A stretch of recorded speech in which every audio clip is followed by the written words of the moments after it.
నాగేశ్వరరావు.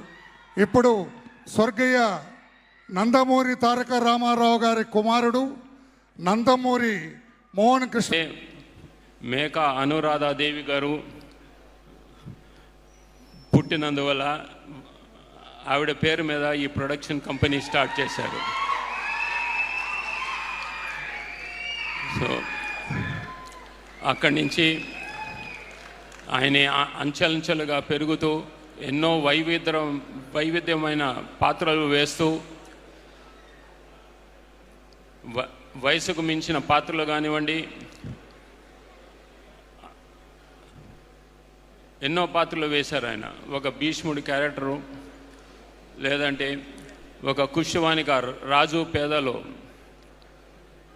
పాత్ర వేసి, ప్రతినాయకుడి పాత్ర కూడా వేసి ఆయన జనాన్ని మెప్పించారు. ఈ పాత్రలన్నీ ఆయన మీద ఎంతో ప్రభావం చూపించాయి. పుండ్రకాక్ష గారు నిర్మించిన మహామంత్రి తిమ్మర్సులో ఆయన శ్రీకృష్ణ దేవరాయలు